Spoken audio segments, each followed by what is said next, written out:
Just when you think you're done with large blocks of Skaven.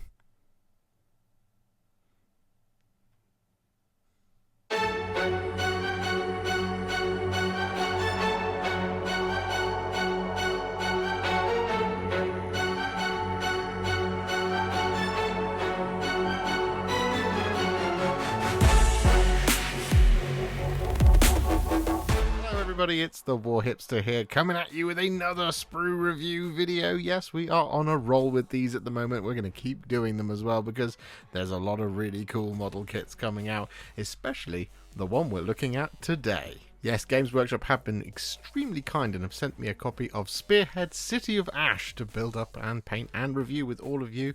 And, well, oh boy, it's a big one. It's a cool one, and it features one of the best factions Games Workshop has ever committed to plastic. Okay, fine, it features two of the best factions. Fine. All jokes aside, yes, Skaven versus Cities of Sigmar feels like a very, very, very classically coded Warhammer box, right? Doesn't it? It feels good.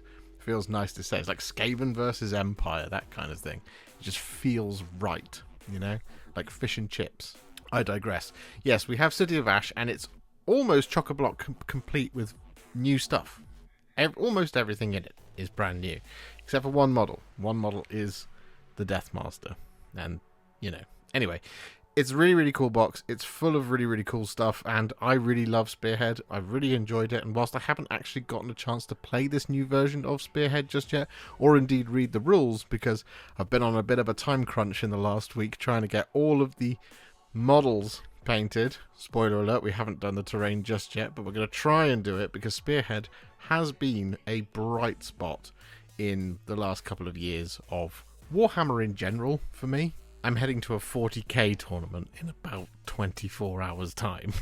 So this has been a real nice treat. I haven't had a chance to look at the rules yet. I don't know if they're any good. Please let me know down in the comments if you're excited for more Spearhead action because, well, Spearhead is just fantastic generally, and, well, a new box of it coming along is a very, very, very exciting thing for that game mode. And for those of you who this is the first time watching these types of videos from myself, this is a sprue review where we just take a good long look at the sprues, check out how long it takes to build these models, and give you my feedback on where things might be tricky, or indeed where there's room for improvement. And as ever, regardless of whether this is your first time watching the channel, please do hit the like button on this video and do comment below. Let me know your thoughts on Spearhead City of Ash and Spearhead in general, just Warhammer in general if you like, playing the game just in general if you like. I'm very, very excited for the future of this. I'm kind of stumbling over my words. It's really late. It's 3 AM. So let's jump in, shall we? Let's get this video on a roll. Here it is, Spearhead City of Ash. Here we go then. It is time for Spearhead City of Ash. Two Spearhead forces clash in the ruins of Embergard. You're damn right they do. Here we are, Skaven and Cities of Sigmar. Very excited for this box. So let's have a look. What do we get inside? Well, inside Spearhead City of Ash, you get two players who are both ages 12 plus. Playtime roughly 45 minutes per session, which is nice. So we get a Freeguild Gallant. Well, we get 5 of them.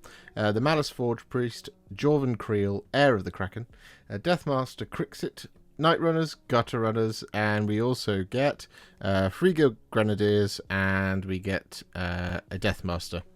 We also get 5 relic objectives, 2 ruined mana terrain features, and the 24-page City of Ash Battle Pack, 72-page Warhammer Age of Sigmar Handbook, 36 Spearhead cards, double-sided folding game board.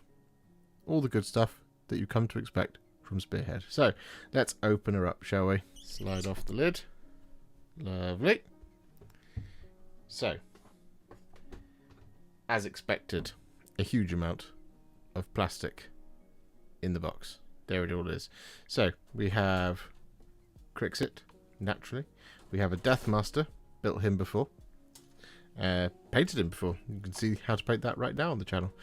We have what looks to be Jorvan Creel and the Malice Forge Priest. We have the Grenadiers or the Gallants. Not sure. And we then have... that'll be Grenadiers there on that sprue. Here we have our terrain piece. Just there. We have then got the Night Runners and the Gutter Runners. The thing I've been interested to know is whether or not this is in fact a dual sprue. It is. It is a duplicate sprue where we will make obviously some different changes or choices when it comes to the stuff that's in the building instructions on how to build Gutter Runners and Night Runners. Okay, that makes sense to me. We then have a card insert. Yep, there it is. Thought that was a whole big sort of box for a second.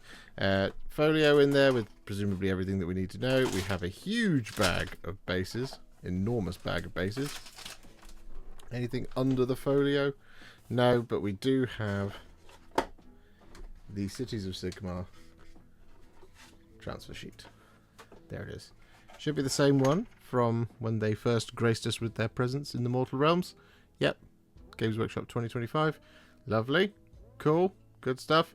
Featuring Hammerhall, Aksha, Tempest Eye, Living City, Lethis, Hallowheart, Hammerhall, Gyra, Vindicarum, Misthaven, Excelsis, I think is how you're supposed to pronounce that, Settler's Gain, Greywater Fastness, and the Sigmarite Cults. Okay, just pop this stack of sprues back in the box and swap the box out for the imposing folio. So there's no full art on here, apart from that right there. So that's fine, I guess. So let's get that open. There we go. So in here should be our board, our build instructions, and our booklet. So there's our booklet. This is the time of turmoil. This is the era of war. This is the age of Sigmar. Here it is. Boom. Lovely. There's all the rules you need. Great. We have the handbook. What's this got? Build, read, ready, play. Okay. More rules. There's our build instructions. Okay. So it's all contained in here. Read about it. Read about it. And then learn to play. More instructions. More rules. More good stuff. Cool. Self-contained box then. That's what we've got here. There's our double-sided game board. Lovely. And there is our 2 card decks. So, 1 card deck for each player usually is how that goes. Let's have a look. Hate opening card decks. I don't want to disturb the lovely packaging. Okay, this isn't the time to be trying to figure out rules without reading the book. Okay, so that's everything contained within one space. Now, one of the things that I was curious about was whether or not these models were going to be push fit, because this kind of feels like a new starter set. It's not a starter set, but it feels like one.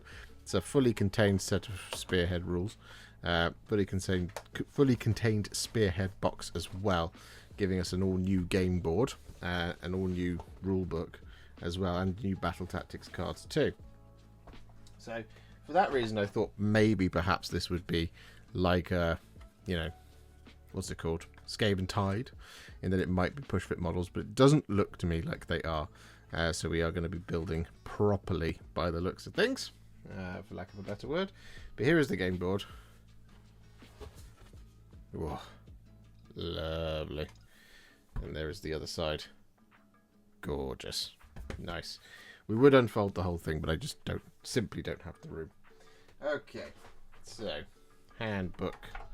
There we are, and City of Ash. So, does this tell us anything about the cards? Yes, battle tactic deck.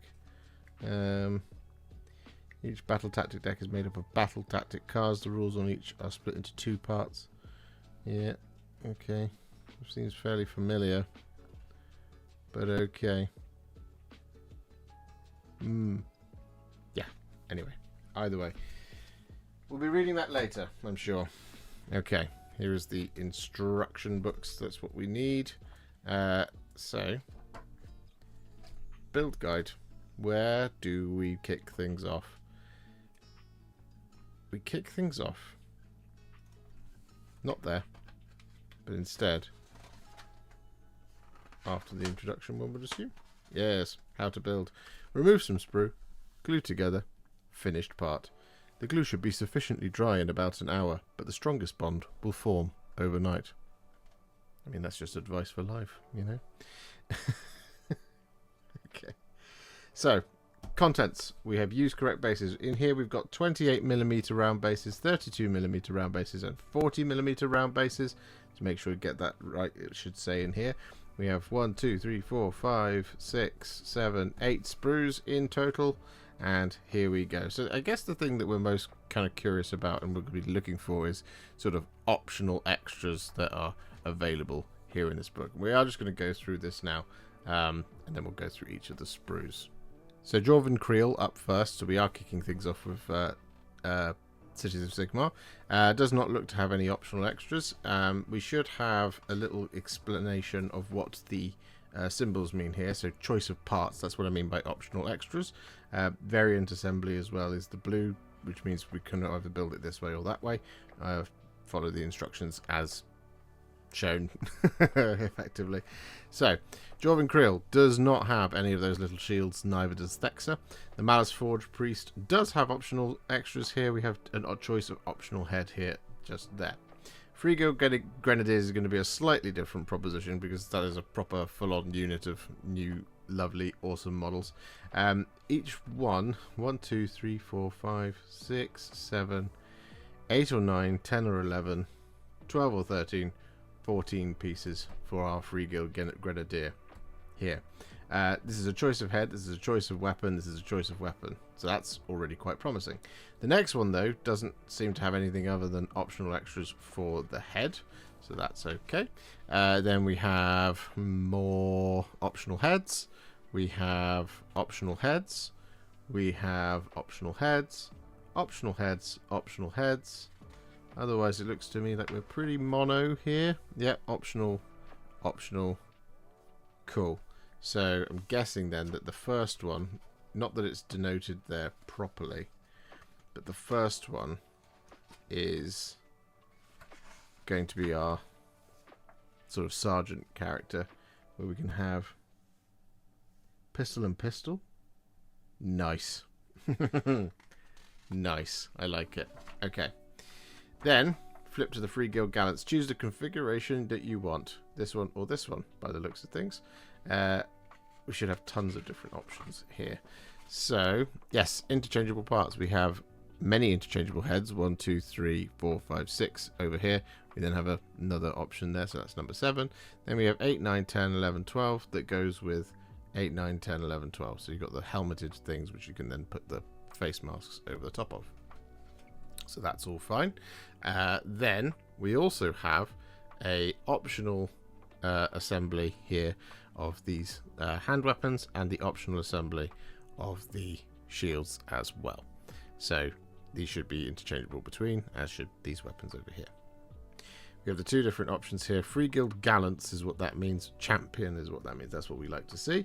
Actually, one thing I didn't quite check with the Grenadiers, it looked to me like there was 10 of those, but 1, 2, 3, looking at the ticks, 4, 5, 6, 7, 8,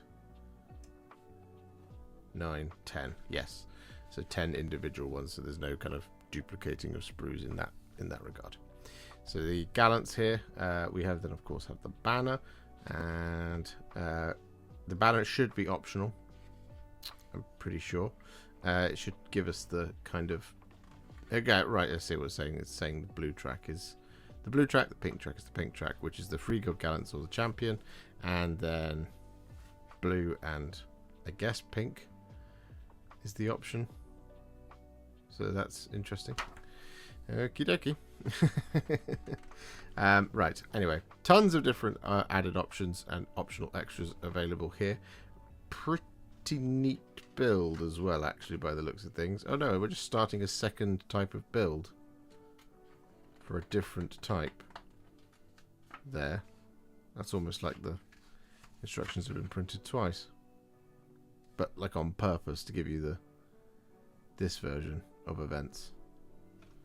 So yeah, guess kind of just choose exactly as it's telling you in the instruction manual, basically, is do you want this configuration or do you want this configuration? Either is appropriate, whichever you like, whichever you prefer. Which one do we like? I think we'll probably go with this one because it looks pretty cool and it's the first one in the book. Anyway, that's Freeguild Gallants. So we should like lots of interchangeable extras, but the bodies go together pretty much 1, 2, 3, 4, which is really getting really nice. 1, 2, 3, 4, 5, just down this one, and then 6, 7, interchangeable, interchangeable, interchangeable. Boom, nice and simple. Okay, so that is the Cities of Sigmar portion of things, which is cool. And then we move over to Deathmaster. So we've built the Deathmaster before, so we're not really going to be looking at him in this video. We've built him, we've painted him, and as I said, there is already a video available for that one. But Deathmaster Crixxit, that's all new. So 1, 2, 3, 4, 5, 6, 7, 8, 9, 10, 11, 12 pieces. So you should be a reasonably efficient build to do.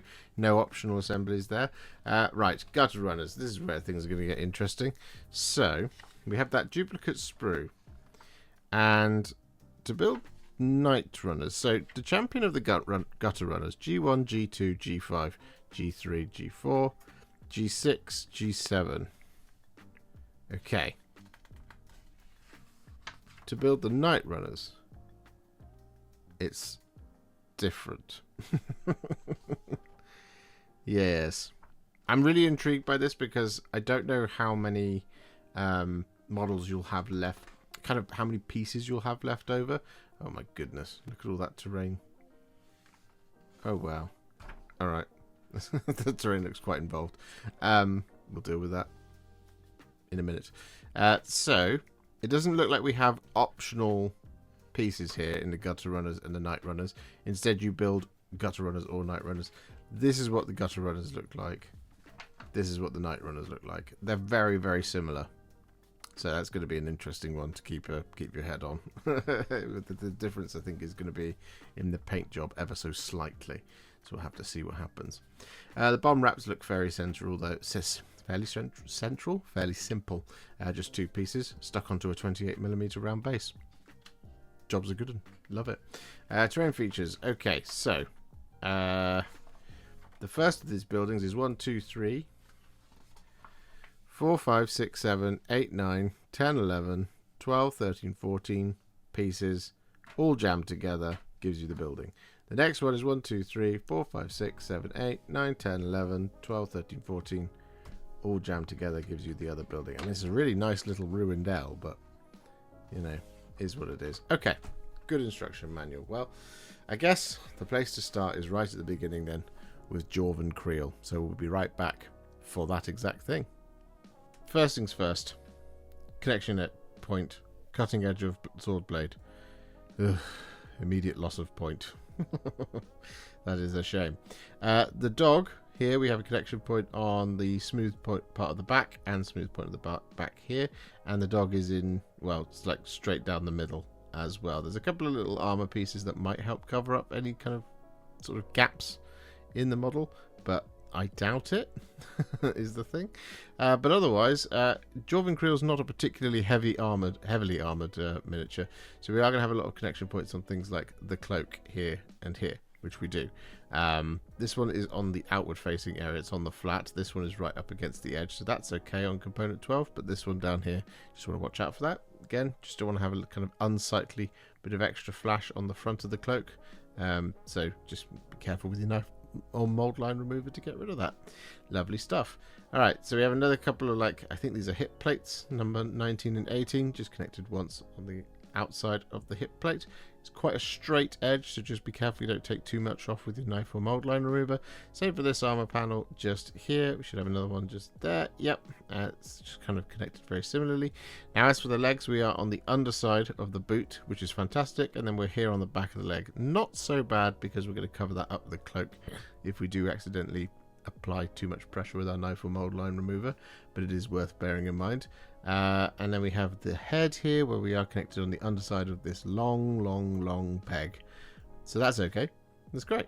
As for mold lines, we appear to have some pretty significant mold lineage going on. Not the worst I've ever seen, but not the best. So there's going to be quite a bit of cleanup on this, I should imagine. And then as for the rock, this is not meant to be there, I don't think. No, it is meant to be there, in fact. So don't accidentally clip that off, because it's the same as this. There's a little wing shape on it, so it clearly is meant to be there. So ignore me. All right, it's a pretty simple sprue, but I don't think it's going to be simple to build because I think we've got a fair bit of flash going on there. So, well, mold lines going on there. You can see it right there on the leg. Yeah, look at that. Ugh, chunky. All right, slightly warped as well, but they all seem to be like that these days. So we'll check out how long it takes to build both of these models. We're not going to go through them one by one. We're just going to do both of these models as a total thing, and then we'll be right back.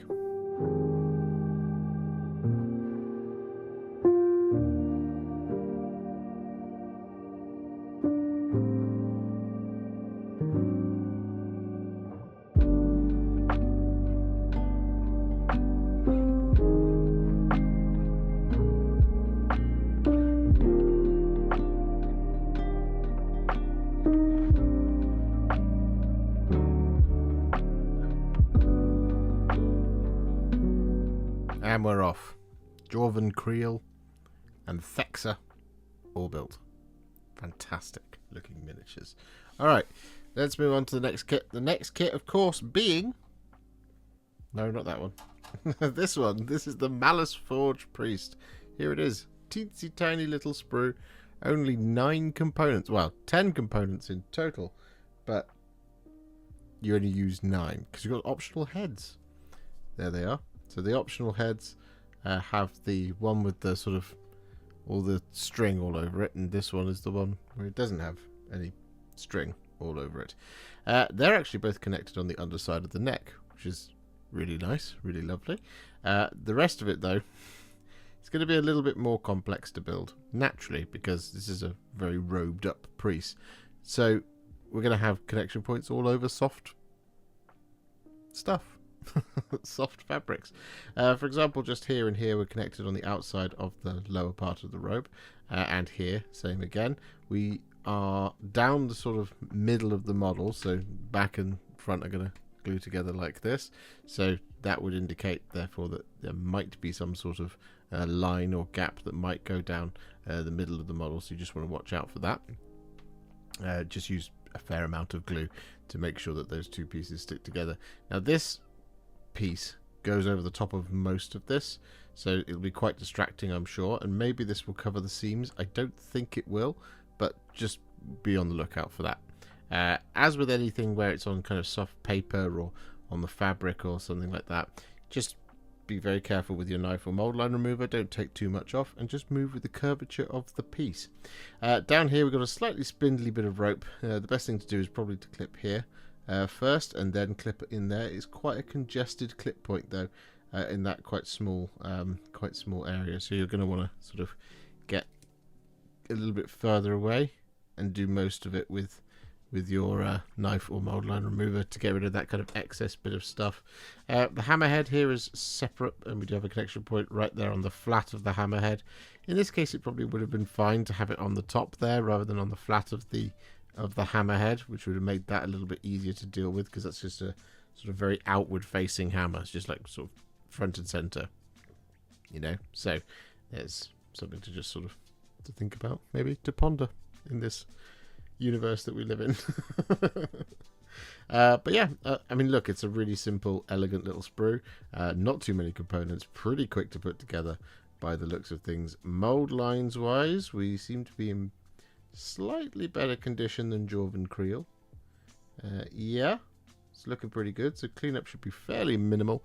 So only 9 components to put together. Well, this should be pretty quick. So to build him, we are going to require 28mm round base and like 15 minutes of our time.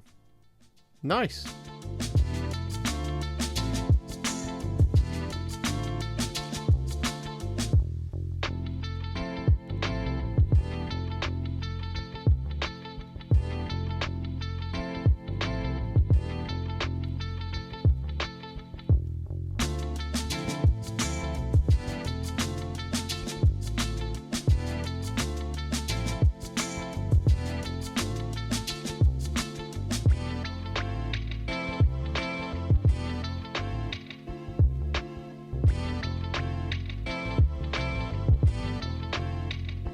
the Malice Forge Priest is all built, so it's time to move on to the next thing in the book, which is the Freeguild Grenadiers. Here it is, just this one sprue. We'll actually just take the camera back a little bit. There we go. Alright, so there are 10 of these in the box across this one set of, well, this double sprue, right? So two sort of A5 size sprues, and yes, like I said, there is 10 of them. Now, there isn't a huge amount of customization, as we learned earlier, apart from on the champion, where we have a number of different kind of pistol weapons and things like that. There's not a huge amount of interchangeable details, apart from things like the heads, where we have multiple options there, helmeted and unhelmeted by the looks of things, is the general vibe. So, overall, what have we got? Well, first things first is I'm scanning the sprue to see if we've got any connection points on the cutting edges of those axes, which it doesn't seem like we do. So this one's fine, this one's fine, this one's fine, this one's fine, this one's fine. Anything else over here? There's an axe blade. It's not the same, but there's another axe blade. We have another one here, so I think we have escaped that dreaded fate, which is really good. But what we do have is some quite consistently thick mold lineage.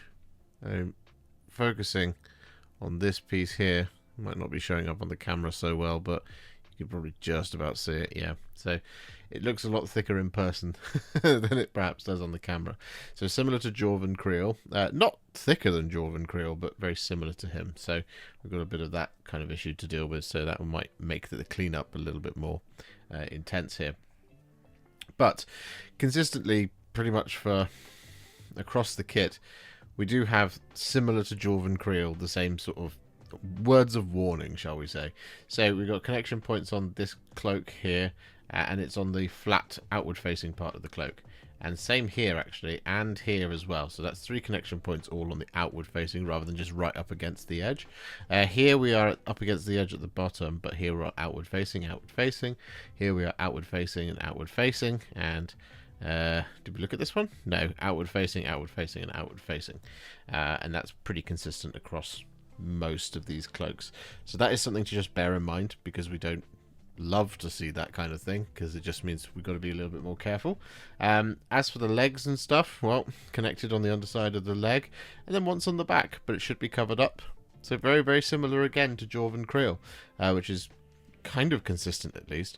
Some of the things like we have with this pistol just here, for example, we are connected on the barrel and on the actual, well, the stock, I guess you would call that, of the wood, which is okay. Here we're on the glove, we're not on an elbow, for example, but here we are on an elbow in the soft cloth.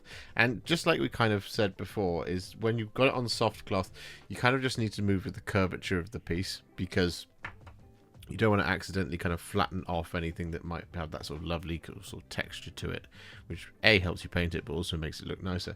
As for the heads, that's another key area to look at.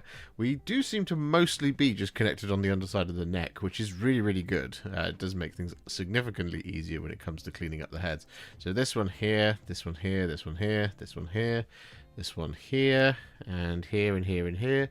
And there as well. Looks like it's not, but it is. Just there, there, and there, there, there, there, and there, and there, there, there. Yeah, all appear to be just connected once on the underside of the neck. Fantastic. That's a really good thing. That's a really, really awesome thing. And yeah, it's kind of an interesting sprue, this one. It's always going to be a little bit more sort of slightly tricky, because we are dealing with sort of more lightly armored. They've got sort of a bit more armor about them than, say, the steel helms, for example, but they are still quite clothy. And because they're quite clothy, it means that we do just have to be a little bit more careful when it comes to those components around the edges, for example. And when we've got sort of quite significant mold lines, for example, just here on component, I'm guessing 89, we're just going to have to bear that in mind as we go. It's a fairly simple sprue, though. I mean, there's a lot packed in here for what I think is 10 models. I'm pretty sure there's only just the one of these as well. I'm just going to double check that. Yeah, there is indeed only just the one sprue for the Grenadiers, as far as I can tell. So it's impressive that it's all crammed in there. This alone apparently builds 10 miniatures. So I guess we'll have to find out how exactly that works. But overall, there shouldn't be too much left either. It'll just be kind of spare heads. And as to whether or not they kind of fit on like your steel helms, for example, they may well do. So they might be interchangeable with a kit like that. I haven't actually looked at a steel helms kit in a very, very long time. So maybe I'll go and investigate after we're done with all of this. But for now, it's a pretty cool sprue. But that cleanup, oh boy. Let's see how long it takes to build a Freeguild Grenadier.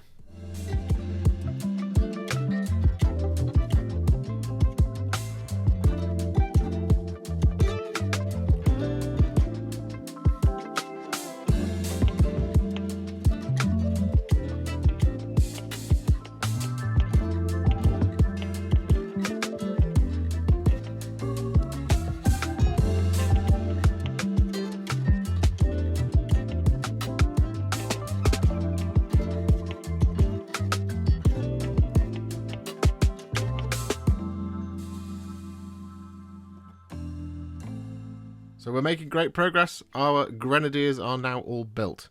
Looking fantastic. They are much heavier troops than our steel helms. As an example. Anyway, no time like the present to move on to the next set, which is the Gallants. Yes, the knights on foot. So to build this, we're going to require this sprue. So we've got a small sprue, which looks to be basically like an upgrade sprue, kind of. We've got this sprue where the vast majority of the stuff we're going to be looking at is in fact held. But what we'll do is we'll just, rather than snap it in half now, we'll just go for it here. And, well, the first thing I've spotted right away, sword, connection point, cutting edge connection point. And then on all the swords, 1 and 2 and 3 down here as well, they've all got connection points on the cutting edges of their blades, which is a bit of a shame. Oh, why? No. Okay, well, it is what it is. So we have all of our shields here as well. They are, you know, much of muchness as you would expect them to be connected. It's absolutely fine. We have all of the helmet facings, like face plates as well. They all appear to be connected at least twice. Once, twice, once, twice, once, twice, once, and twice, once, and twice. Yeah. And like it's once on the side of the helmet, which is a bit annoying. Because again, if it's on a flat piece rather than right up against the edge like this one is here, it's going to be slightly more difficult to clear up and make sure it's nice and smooth, because it's like quite a curved piece and difficult to get our knife or mold line remover in there. Not impossible, but certainly a slightly more difficult, challenging thing to do. We have another one of the face plates here, just there, similarly connected on the side of the faceplate too, which is again just a bit of a shame. The heads 1, 2, and 3, they're connected on the neck, which is okay. Do we have any other heads? We've got one here which is connected on the top and on the neck as well, and these two are on the neck too. So in some regards, the just bareheaded knights isn't too bad a prospect, because it would just be simpler to build those heads those way. But the helmets are really, really cool. Maybe we'll struggle through a mixture. I don't know. We have some of the legs and one of the bodies here as well. So we're connected on the armor pieces here, on the sort of outward facing top most prominent areas of the shoulders, which is a bit of a shame. And then on the leg, we're kind of here where it's going to be covered up by the rest of the model when we build it, and on the underside of the boot, which is fine. We don't mind that. And here we're then right on the front of the sort of the thigh plate, and once on the underside of the boot as well. Well, big sort of tactical rock thing upon which it stands. So all in all, not a particularly promising half sprue there, but just add some issues to it. And then we have, as we've already mentioned, the other side of the sprue, where we have those connection points on the cutting edges of the swords, which is unfortunate, and the bodies are much the same as we've already seen over here on this sprue over there, on the underside of the foot, and then once on a kind of prominent piece of frontward facing armor. This is where it's going to be covered up there on the inside of the foot. That's fine, this leg over here, but the other legs all have the same sort of thing, with the one connection point on the underside and one on the outward facing part of the armor. The banner, as I understand it, comes in a couple of different pieces, so it's not just a sort of single piece that's attached to the banner pole. No, that is in fact going to glue into the banner pole, which is an interesting way of doing things. There is a cutout there, so at least it's not just kind of sticking to a flat surface. We are going to be sort of pressing it into an area, which is okay. But try not to use too much glue there, because you'll press it and then it will all squeeze out onto the flat of that trim of the flag. And because it's a very prominent feature of the model, you really don't want that to happen.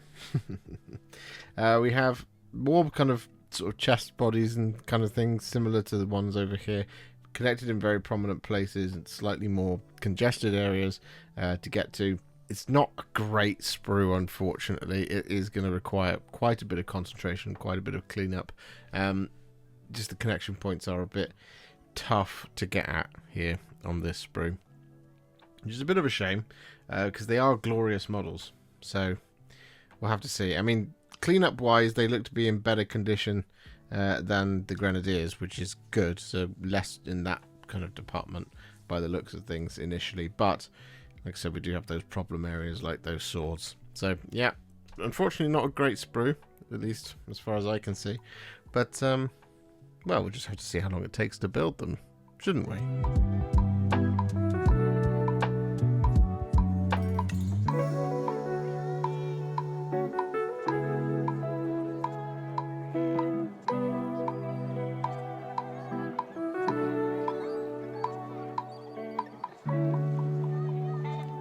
So with the Gallants all built, my goodness me, I mean, they were a lot simpler than their predecessors. The Grenadiers. Really gorgeous, really lovely kit. But that does mean now that the Cities of Sigmar portion of this video is over for now. So it means we must move on to our skittering foes. Yes, the Skaven. So first up in the instruction manual is Deathmaster Crixxit. And we'll just crash zoom a little bit. There we go. So, Deathmaster Crixxit. Here he is, the named Deathmaster, which is uncommon because, you know, they have to be secret usually. But Crixxit's in love with his own legend, so therefore doesn't mind you knowing his name. So here he is in all of his glory. It's about 12 pieces, and well, it's a Skaven sprue. And I know that sounds like I'm running out of ideas of things to talk about, but realistically, I mean, Skaven sprues are as Skaven sprues do. They are very, very similar to one another. So they often have many connection points on, for example, cloth. So, for example, all of Crixxit's robe over here and here, you're going to have lots of connection points. 1, 2, 3. 1, 2, 3. No, only 6 in total for the robe. It's also entirely probable that there will be some gaps. Now, the thing with the Skaven is sometimes the gap is meant to be there and sometimes it's not meant to be there. So you just have to have a good look at the pictures, and if there is a gap in it in the picture of the painted model, it's meant to be there, as in like a big thick one. I'm thinking of, like, I think it's Crixxit Foulblade. He had a couple of really big ones, but they were meant to be there. So you will gonna, as usual, you're gonna want to watch out for it around the robes.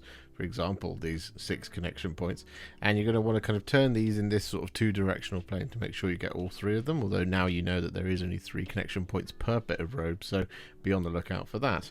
In terms of mold lines, we seem to be in really good shape here.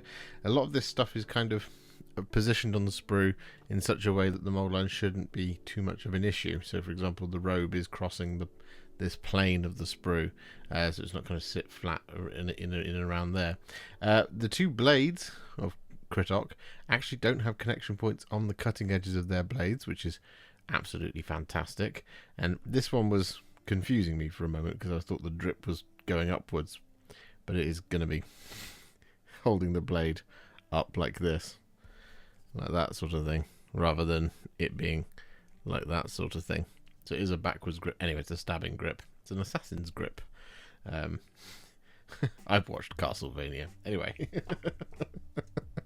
We have the scenery base looks fantastic. More of that swirling energy that we've seen on a lot of Skaven, sort of big Skaven models like the Nor Beast. Clawlord. That's the one. It's a very familiar kind of pieces. Same for the bit of kind of Skaven Town, or Blight Town, I think it is. Very, very prevalent right here, and it's in just quite a few very small pieces. The head of Crixxit, I've forgotten now, Crixxit. We're connected on the underside of the chin and in the back here where it's going to be glued in. So that's actually really good because, again, quite often you'll find with Skaven is you'll have a connection point like right on the top of a smooth head. In this case, we are kind of totally armored, which is perfect, which means we're not going to have a connection point on there. But that is a bladed helmet. So again, that's another cutting edge that is avoiding the dreaded fate of having the connection point. We only have 2 connection points here on this kind of back assembly, I'm assuming is what that is. I've forgotten already, but 1 and 2, we don't have any connection points on these. So again, more sharp stuff, not having connection points is really good. The tail also escapes it. We do have one, this is quite often and quite common with Skaven to have a connection point in the segments of the tail. However, this one actually is on the underside of the foot, which is great. Absolutely fantastic. It means we're not going to be accidentally smoothing off any of these segments of the tail, which is really cool. So ultimately, I actually think this is a really, really good sprue, and this is a really, really, really, really nice character. It looks elegant, as elegant as a Skaven can, but it looks fantastic. Cannot wait to build this one. So let's jump in and do exactly that.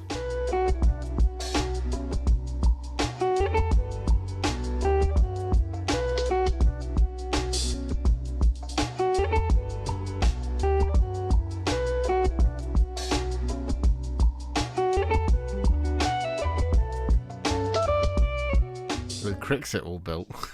It's oh my, I love all the city stuff, but this is arguably the coolest model in the box. I think it's beautiful. I really like this one. Gorgeous, gorgeous, gorgeous. All right, so we're moving on, and we're going to move on to the gutter runners and the night runners, because as I mentioned earlier, we have done a Deathmaster here on the channel. We've painted it. It's an older model now. It's not anything new. It's just the same old thing. So we're not going to look at that one. And because the next 2 things are gutter runners and night runners, and it's a duplicate sprue where you just make a couple of changes and that's how you get them, we're just going to move on to that, and we're going to do them both at the same time. So here is one of those sprues. Here is the other. And now, just for confirmation, whilst I adjust the camera, as you can see, duplicate sprue. So we're going to pop one of the sprues to one side. Now, having had a little peruse of the instructions, most of them are in about sort of 4 to 6 pieces. The champion is obviously going to be in a few extra pieces because he's got like a fancy base, for example, up here. But mostly they are 4 to 6 pieces. So I think fans of Skaven and people who've built way more clan rats than I, this will be pretty familiar to all of you. And, well, the sprue is pretty familiar as well. I'm getting flashbacks to the clan rats. Now, whilst we're not having any push fit stuff going on here, the connection points are very similar, and it's kind of the things that we talked about with Crixxit. You can have a lot of connection points on things like cloth, for example, here, and here, and here, and here, and here. We're also going to have connection points on their tails, in amongst the segments of the tail. So, for example, just there, just there, just there, and I'm sure there's more. I'm not just going to stick to this area. This one's fine. That one has a connection point on the tail, and this one does too, and that one does too. So that's looking good.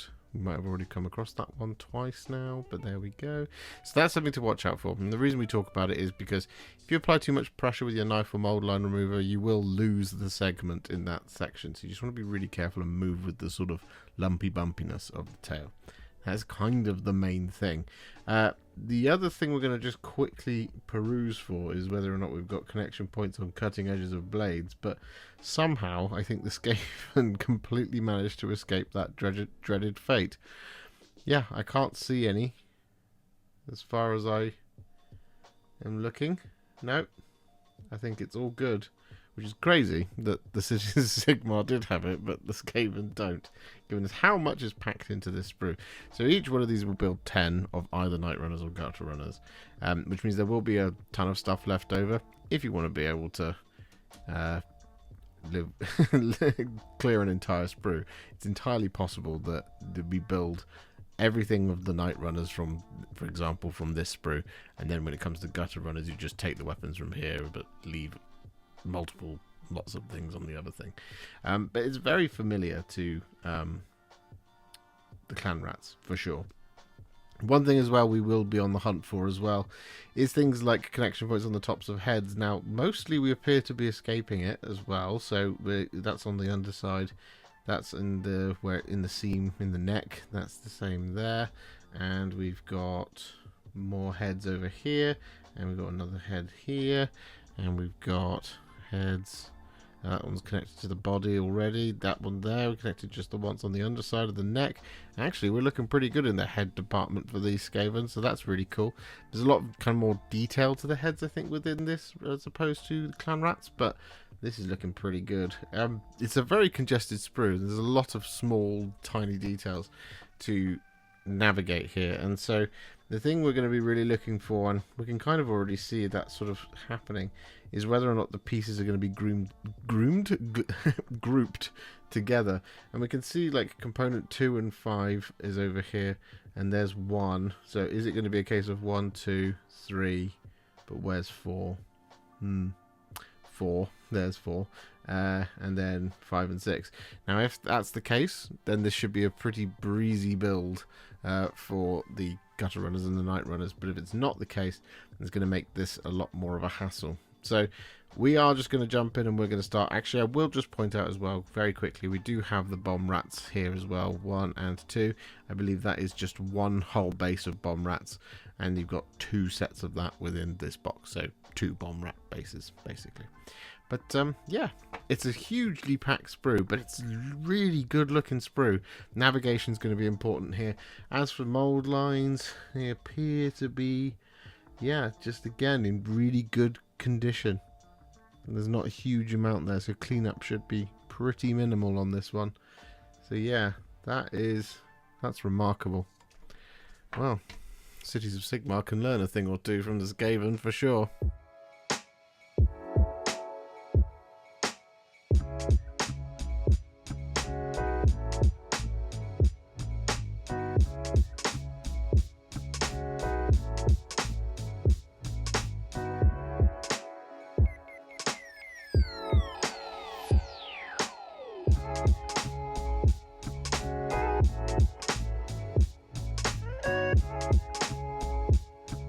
That's the gutter runners, and that's the night runners. It's difficult to tell them apart, really, honestly. But these kind of feel a little bit bigger. These kind of feel a little bit smaller. They haven't got as many kind of big, large knives and stuff. And obviously there's the slings and things over here. So there is ways to tell them apart. But yeah, they look very, very similar sets of models. So there is one last sprue to look at. So we're just going to move these off to one side. I'm going to keep them as 2 separate piles so I don't forget which one's which when it comes to the priming. So the last sprue to look at is, of course, the terrain sprue. Here it is. This also contains the relics. So it's these little pieces, like, for example, that one, that one, that one, and that one. There should be 7 in total, I think, if I remember rightly, off the top of my head. Maybe that's one. Anyway, this is where all the relics are, but also the 2 sort of large burned out buildings are also present here on this one sprue. Now, it's a terrain sprue, so everything's flat, everything's in the 2D plane, so everything is a case of just moving things as you're building in this orientation to make sure you're getting all the flash off and you're getting all of the mold lines, of which there will be some. Now, it's terrain. Is it really important? Sort of, maybe. But ultimately, it should be a pretty simple sprue. It's just a case of taking the time that it takes to build the buildings and clip out the bits that we need to. So there's 1, 2, 3, 4. There's more. I know that there's more. I'm just not seeing it. I think this might actually be one. I do think that might be one of the relic pieces. Either way, nice and simple sprue. It doesn't look as dense as I initially thought it did. It's pretty light, to be honest, in terms of components. Should be a pretty reasonable build on the 2 bits of ruins, and I think they're really cool. They're very characterful pieces. They do very much set it in a very specific place, but I do think that you could combine these with the old Spearhead set to create the start of a somewhat lovely looking ruined Sigmarite / Cities of Sigmar city. So It's looking pretty cool. The future is not too burnt. Either way, let's get the relic pieces clipped out. Let's get a building built, and let's see how it goes, shall we? This is the last one, so see you on the other side.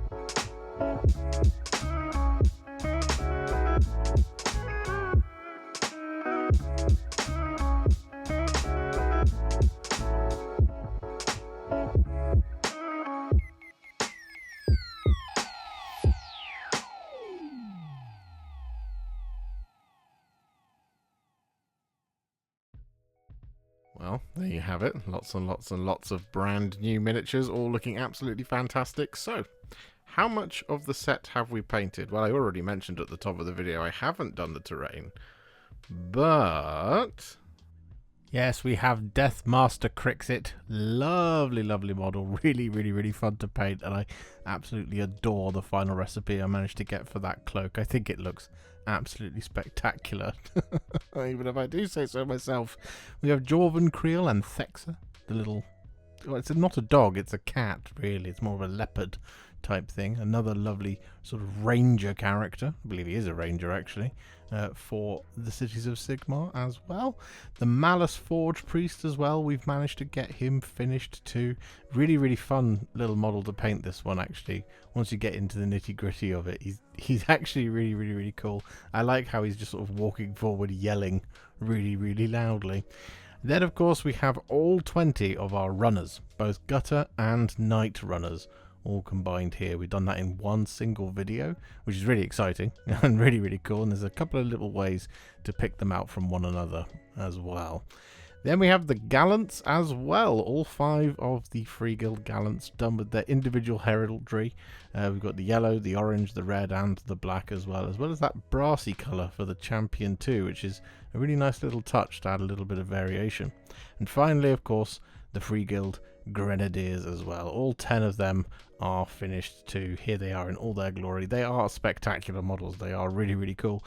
Very, very heavy troops, and they look spectacular. Oh boy, what a journey. It's a lot of miniatures. There is painting content on the way for all of the things that you've just seen. So yeah, be on the lookout for all of those. But what do we think overall of the box and the sprues? Well, it is a bit of a mixed bag, unfortunately. Now, firstly, Cities of Sigmar, I think we can all safely agree at this point that they are probably the prettiest range that Games Workshop has ever committed to plastic, especially in Age of Sigmar.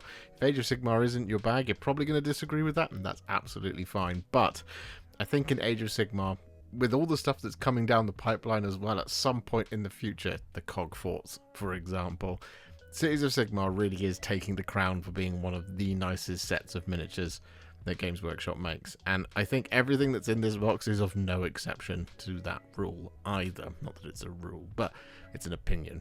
Rules and opinions are different. Anyway, I think all of the models are spectacular and exceptional. Now, there's a couple of things about them where it's a bit like, the sprues are obviously more difficult for the Cities of Sigmar for some reason. You'd think it wouldn't be that way, but they are. There's a little bit more kind of sort of difficulty in terms of the cleanup, a little bit more kind of slightly odd placement on the sprues, for example, cutting edge blades, connections and stuff like that.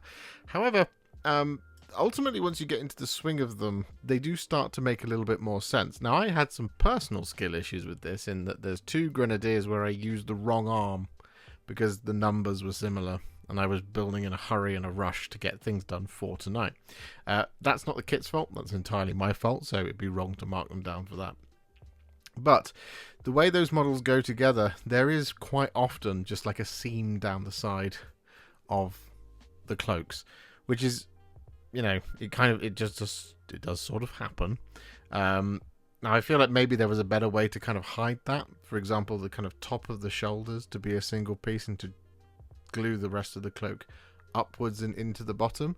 That would have been a way to hide the seams at the side, but I get it. They are a little bit more dynamic than that. Some of them are sort of moving forwards, for example, and some of them are aiming and this, that, and the other. So it's not entirely consistently easy to do something like that. But there is that kind of vibe here a little bit with the really, really, really lovely models. But the way they go together is a little bit tricky, especially when it comes to those seams on the cloaks. And there is a lot of cloakage going on with these guys. In stark contrast to the Gallants, for example, who are really efficient models to put together in many ways. They're not kind of covered in flowing cloaks and stuff, which you kind of would have thought they might be for the knights, but they're just not, which is really, really cool. And they go together quite nicely. And surprisingly quickly as well. Like, they're not the fastest, but it goes a lot faster than I kind of first expected them to in the first place. As with the characters as characters do. One of them is a named character you're only ever going to build one of, so that's fine. Malice Forge Priest as well. He goes together pretty well. So at the end of the day, they are, in terms of the sprue quality and the build experience, they are kind of worse than the Skaven, which I was not expecting, because, you know, it doesn't turn me off to either faction, but it did just surprise me, that was all. As for the Skaven side of things, well, they were quite interesting. The sprue is really interesting, and the way the models come out at the end is also kind of interesting. The gutter runners do feel like they've got a little bit more presence to them, and I think it's probably because they've got the slightly larger cloaks and things, which makes them feel bigger, even if they are not that much bigger. It might just be a trick of my eyes, but they are interesting, and it's really cool how it's all kind of put onto one sprue, and that just like these little changes here and there, whilst it's not drastically different between the two units, it's really intelligent that there is slight differences. And of course in the paint job we've added a little bit more differences, and I think for those of you who kind of maybe do really love your Skaven, you will be able to spot the differences immediately, but it's subtle enough that they're not completely different models, and it's a really, really intelligent way to have it all on the one sprue, basically. I think it's a really, really clever sprue, and for that reason, it's, you know, it's top draw. It's really cool. And like in terms of the cleanup, one of the things that I kind of dread often building lots and lots of Skaven is having to really carefully mold line remove the tails. And that just wasn't present in that kit, which is really, really, really, really good. I cannot stress enough how much it's stressful to do. Now, there is a couple of things about that kit that are slightly odd. For example, there's a loose hand that goes into one of the Skaven. Naturally, of course it would. It's a really slightly odd way to kind of... It's an odd and strange separate component. It's a little bit fiddly as well, because the angle of the dangle is just a little bit strange. And I managed to do it fine on one of them, but on one of them it's a little bit wonky, just because it's not immediately obvious that you've got it wrong until later on. You just have to be really careful with that. And there's other kind of things like some of the ropes are really quite brittle. I didn't snap anything in this instant, but I came very close to snapping some of those ropes. But for all of that, it's pretty cool sprue. I mean, the cleanup is a little bit annoying, but it is, on the Skaven, it's just kind of a thing, really, unless you're kind of looking at more like the Storm Vermin, who are probably the sort of heavier armoured infantry. Yeah, well, they 100% sure are, but because you've got so much cloth and all this kind of thing, and there is kind of hidden mold lines here and there, that's generally a really good sprue, but there are some sort of just, there's like, you don't notice it until you've glued it together, because you might rotate the piece in that sort of 2D orientation that we talk about, and then you realize there's one that was kind of like sort of crossing the plane on both sides, and then the mold line is just going across the inside of this one part of this leg at the back. So it's like, oh, that's a bit strange. But on the whole, it's a pretty decent kit. And Deathmaster Crixxit, it's really, really, really, really interesting model. Again, there's a little bit of kind of mind bending going into it when you're assembling him to his scenic base. And it does feel like it's quite important to be a part of that scenic base because of how long the trails of that cloak are. But ultimately, it goes together pretty well. And we kind of talked about it, sort of the gaps in the cloak that are intended to be there versus the ones that aren't intended to be there. And, you know, generally it's pretty obvious when you're building it, which again makes it much nicer than, for example, Kritok Foulblade, where it's not 100% obvious that it's meant to be there, for example.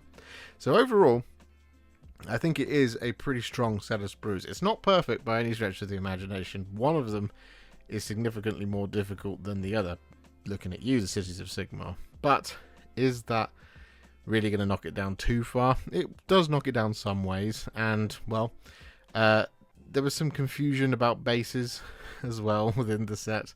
I don't think it's immediately obvious exactly what's going on there. So, for example, there's more 32mm bases than you need, unless you're going to do duplicate gutter runners, which is a strange thing to do.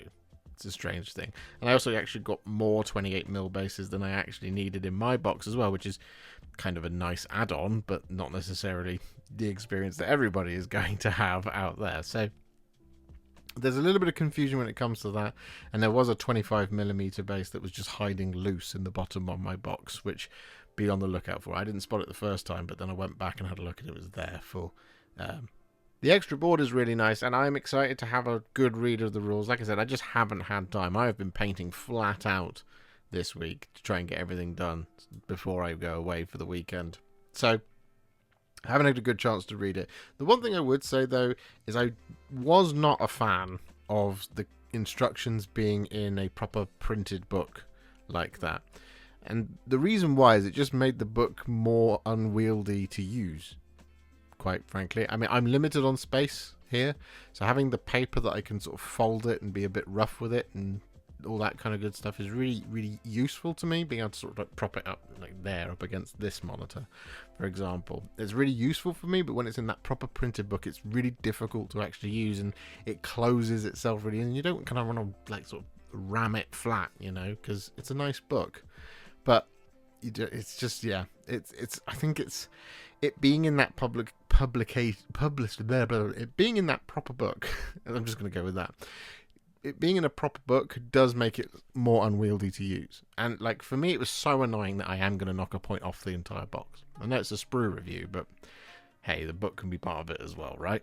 Obviously, the included cards is always nice, but there's no dice, so it's not quite everything you need to play, but it's not far off. So overall, where are we at with this box in terms of the Land Raider scale? Well, it's a difficult one to rate, this one. There are some frustrations with it, and these are personal frustrations to me, but it's my video, which means I get to rate it. So I'm going to give this box a 7 out of 10, which is not for lack of excitement. Let me tell you that. I'm excited to play it, and I'm excited to use all the models that I've spent the week painting. I am excited to use it, and I did enjoy painting the Skaven, even though I've made a few jokes about them, so now. But it's really, really cool. I'm excited for the product. I'm excited for the product to get into everybody's hands as well, and I really can't wait to see what you guys do with all of these models. But I am giving it a 7 out of 10 because of those frustrations. Some of the cleanup, some of the sprues, and the instruction manual. It was really annoying. It really was annoying. So 7 out of 10 feels quite fair to me. So there you go. Anyway, I hope you enjoyed watching this one, and we'll be back with a bunch of painting content very soon. Literally. There'll be one tomorrow, I'm sure, if I can edit it tonight before I go away. So, wish me luck. I'll see you in a bit. Well, you don't need to wish me luck because you'll be seeing this in the future and the past will have already happened. So, yeah, have a great day, I guess.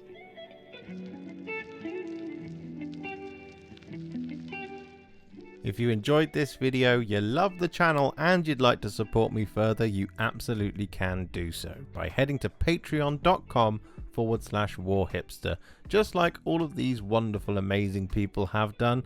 And alternatively, you could become a YouTube channel member by clicking on the join button below, exactly like these fabulous folks have done, scrolling up on the screen before you.